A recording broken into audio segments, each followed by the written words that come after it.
Good morning, dear students.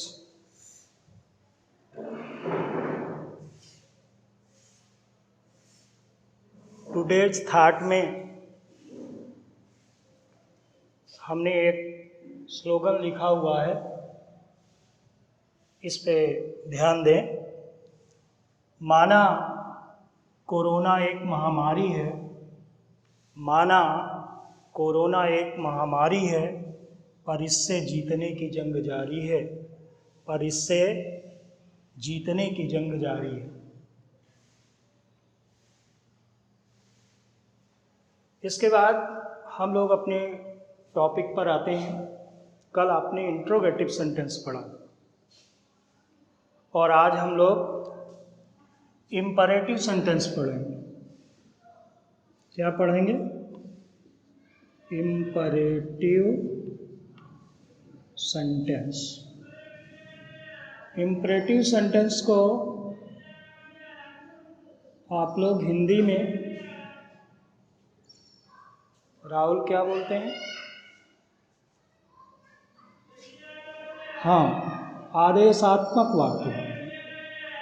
क्या बोलते हैं? आदेशात्मक वाक्य। ओके, आदेशात्मक वाक्य।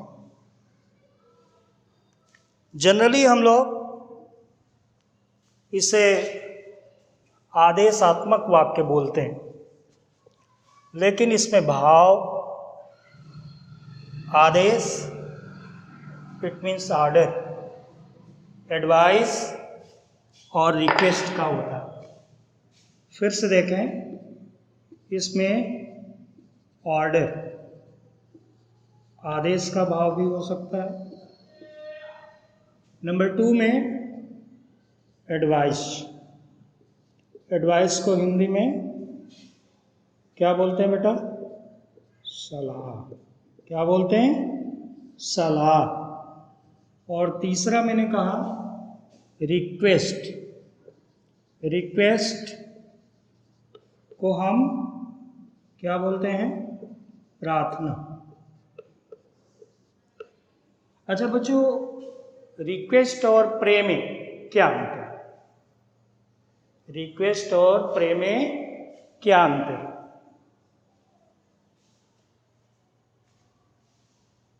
नहीं क्लियर, बताते हैं। रिक्वेस्ट जब हम आम लोगों से करते हैं और प्रे जब हम गॉड से करते हैं। जब गॉड से करते हैं उसे हम प्रे कहते हैं, प्रार्थना कहते हैं। हिंदी में दोनों का अर्थ प्रार्थना ही है। ऑर्डर, एडवाइस और रिक्वेस्ट का भाव होता है जनरली। इसकी डेफिनेशन इस तरह है, प्रायः वे वाक्य जो मेन वर्ब से प्रारंभ होते हैं, जिनमें ऑर्डर, एडवाइस और रिक्वेस्ट का भाव होता है, उन्हें इम्परेटिव सेंटेंस कहते हैं। प्रायः ऐसे सेंटेंसेस में सब्जेक्ट यू छिपा होता है। इनका पैसिवाइज बनाते समय लेट का प्रयोग करते हैं। कई किताबों में लिखा है कि लेट का प्रयोग अपनी ओर से करते हैं। लेट का प्रयोग अपनी ओर से करते हैं, क्या मतलब है? जब चाहे जो कुछ यूज कर लें अपनी तरफ से, उसका कोई रूल होगा। लेट का प्रयोग क्यों करते हैं? लेट का प्रयोग इसलिए करते हैं कि जब हम बोलते हैं ओपन द डोर, तो इसमें भाव क्लियर नहीं है। हम आपसे बोलेंगे, ऑर्डर हो सकता है, एडवाइस हो सकता है। आप हमसे बोलेंगे तो रिक्वेस्ट है। बराबर में बात हो रही है, एडवाइस है। अब जब सामने दोनों, कहने वाला और सुनने वाला, दोनों कौन किससे कह रहा है, तब भाव क्लियर हो। तो लेट एक मात्र ऐसी वर्ब है जिसमें कि तीनों सेंस आते हैं। जिस सेंस में आपने कहा हो उसी सेंस में आप समझ लीजिए। इसीलिए लेट का प्रयोग होता है। तो इसमें पैसिव वॉइस बनाते समय हम क्या करते हैं, let plus the object. The object मतलब जो दिया हुआ, let plus the object plus be plus main verb की थर्ड प्लस बाई यू। लगा भी सकते हैं, नहीं भी लगा सकते। लगा भी सकते हैं इसे और नहीं लगा सकते। क्यों? जब हमने बोला ओपन द डोर, तो हमने क्या यू बोला, सब्जेक्ट बोला, साइलेंट था, तो आप भी साइलेंट कर सकते हैं, लेकिन बोला तो सेकंड पर्सन से, तो आप यू लिख भी सकते हैं। तो कहीं कहीं पर देखते हैं कि लोग लिखते हैं, कहीं पर नहीं लिखते हैं। अब इसको एग्जाम्पल के तौर पर आप इस तरह देखें, वही सेंटेंस लेते हैं जो अभी हम बोल रहे थे, open the door. Open the door, तो क्या करेंगे, जब पैसिव वॉइस बनाएंगे तो लेट लगाएंगे। Let the door be open by you. By you का प्रयोग कर भी सकते हैं, नहीं भी कर सकते हैं। दूसरा देखिए, हमने कहा call the servant. Call the servant, let लगाइए, let the servant be called. इतना भी लिख सकते हैं, बाय यू आप लगाना चाहें लगा भी सकते हैं। ठीक है, अगला एग्जाम्पल आप देखिए, हमने कहा inform the police. Inform the police, इसका पैसिव वॉइस कैसे बनेगा बेटा, let the police be in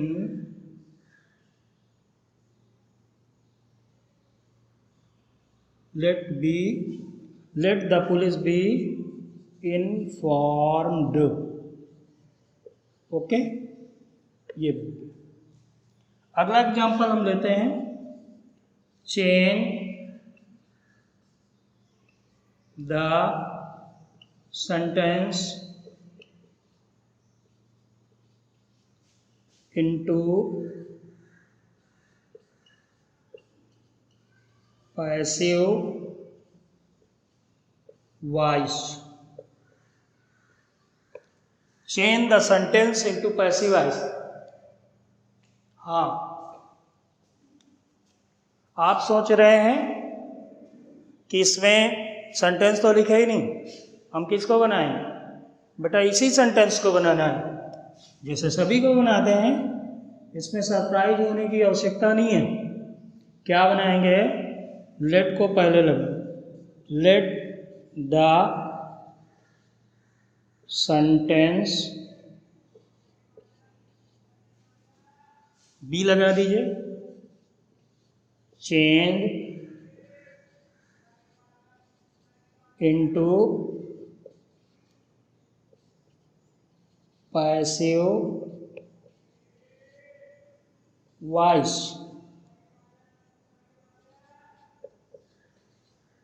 clear?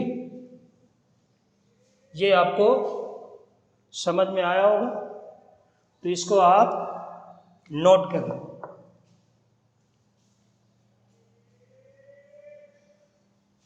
थोड़ा स्पीड बढ़ाइए और नोट करिए। इसके बाद हम निगेटिव सेंटेंस पढ़ेंगे, नकारात्मक वाक्य, इम्परेटिव निगेटिव।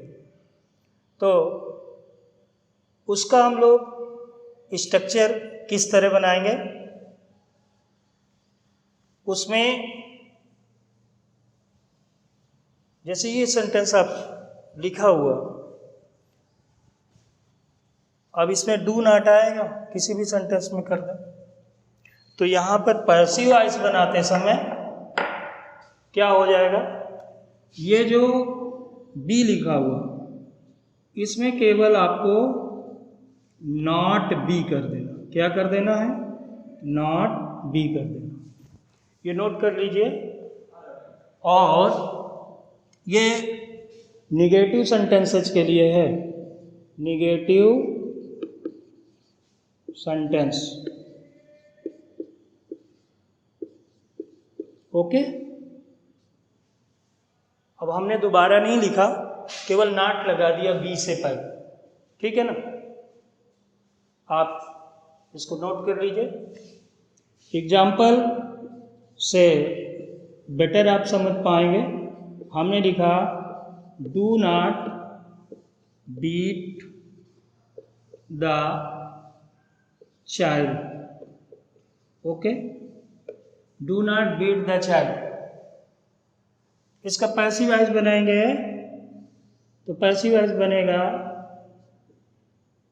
लेट लगाएंगे, let the child not be beaten by you. लगा भी सकते हैं, नहीं भी लगा सकते। Okay,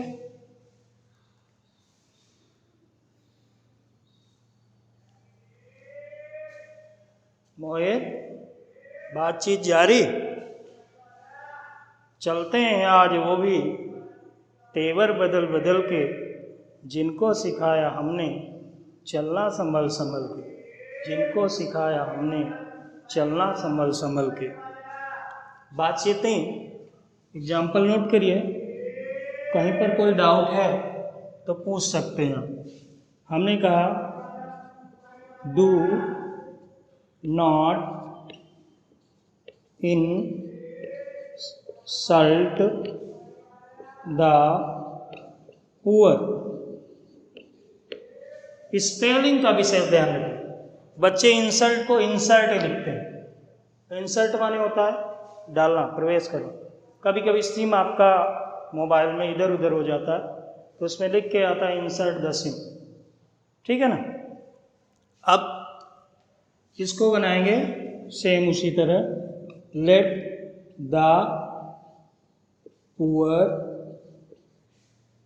not be insulted. Okay, by you नहीं लगे, आप भी चाहे ना लगे, ठीक है। नेक्स्ट एग्जाम्पल आप देख लीजिए। हमने कहा do not kill the bird. Do not kill the bird. Passive voice बनाएंगे, let the bird not be killed. Okay, by you का प्रयोग आप करें या ना करें। एक सेंटेंस नेवर से प्रारंभ वाला जरूर बताएंगे। केवल नेवर से वाले वाक्य को इसलिए बताएंगे कि नेवर से जब बोलते हैं तो उसमें भाव क्लियर होता है, सेंस क्लियर होता है, एडवाइस होती है। और उसका बनाते समय हम लेट का प्रयोग नहीं करते, शुड का प्रयोग करते हैं, भाव क्लियर। देख लीजिए sentence, never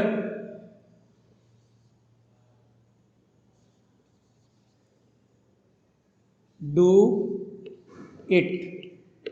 never do it passive voice में, it should never be done. It should never be done. तो इसको जो नेवर से प्रारंभ होते हैं उनको हम किससे बनाते हैं? शुड से बनाते हैं। ओके, अच्छा, एक एग्जाम्पल और। ओके, देखिए, बड़ा अच्छा लगा किसी ने कहा तो कि सर एक एग्जाम्पल हो। बाकी लोग बैठे हैं। देखिए, हमने कहा नेवर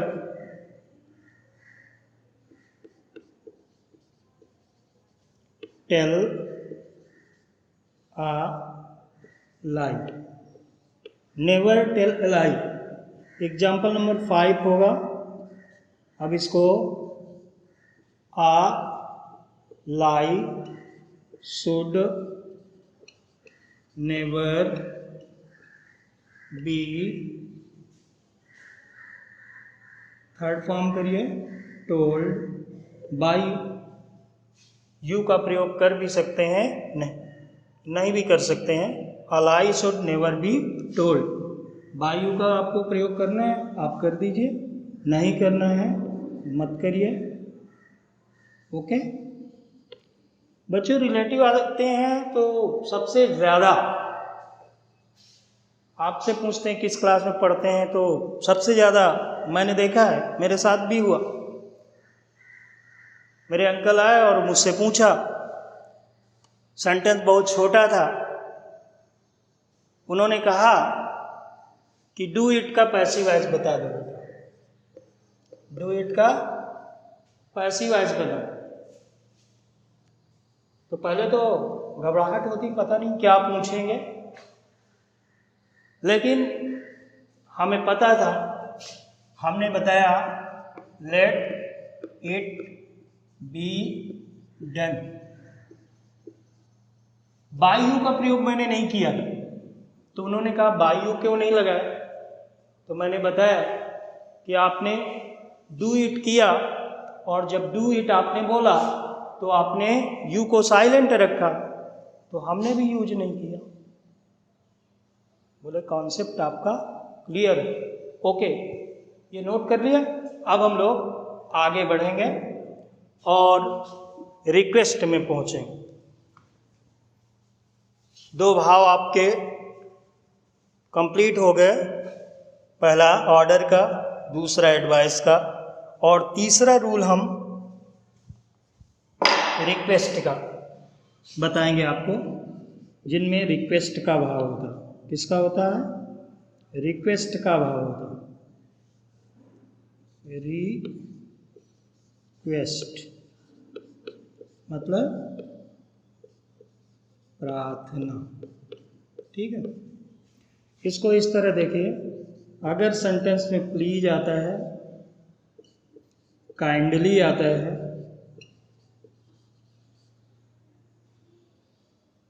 सर आता है, मैडम आता है, इनको कट कर दीजिए,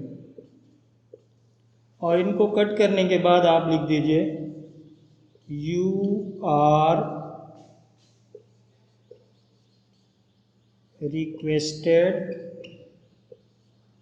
to, you are requested to. अब इसके हम लोग एग्जाम्पल देखेंगे, एग्जाम्पल देखेंगे। तो हम लोग एग्जाम्पल यहाँ लिख लेते हैं। हमने कहा please give me a book, please give me a book. तो प्लीज को आप कट कर दीजिए, हटा दीजिए। प्लीज, काइंडली, सर, पर, जो भी आता है इनको काट दीजिए, और इस जगह पर आप क्या लिखेंगे?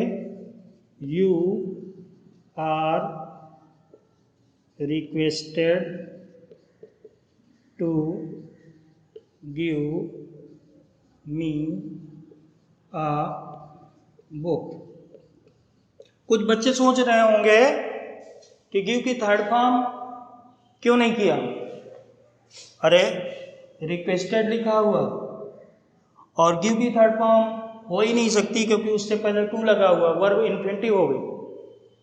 वर्ब के पहले टू लगा हो या किसी भी वर्ब में आईएनजी लगा हो तो उसका सेकंड या थर्ड फॉर्म हो ही नहीं सकता। ठीक है ना। अब इधर आपने नोट कर लिया होगा, इसको रफ कर दें। किसी को कोई प्रॉब्लम? ओके, हम सेकंड एग्जांपल लेते हैं। Kindly help me.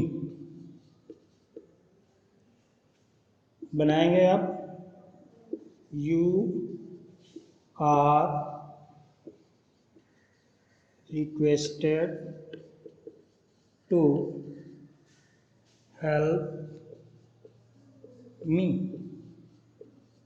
Okay,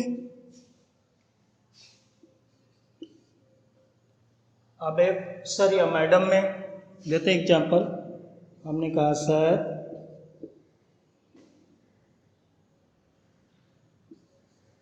give me good marks. Mark माने चिन्ह, मार्क्स माने अंक।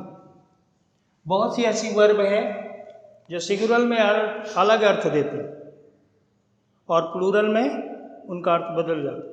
आयरन लोहा, आयरन्स बेड़िया, इस तरह बहुत सारी वर्ब मिलेगी। अब अपने टॉपिक पे आइए। तो you are requested to give me good marks. Okay, अब हम एक निगेटिव करते हैं। Please do not pluck the flower, या फ्लावर्स कर लीजिए। तो इसको कैसे बनाएंगे? यू आर रिक्वेस्टेड, रिक्वेस्टेड कर सकते हैं, एडवाइज्ड भी कर सकते हैं। You are requested not to हो जाए, not to pluck the flowers, flowers. Okay, I hope सभी को अच्छी तरह समझ में आया। इसकी प्रैक्टिस करिए। जहाँ पर किसी तरह की आपको प्रॉब्लम आ रही है आप मुझे इन्फॉर्म करिए, हम वो डाउट्स क्लियर करें। Okay, we will meet next day.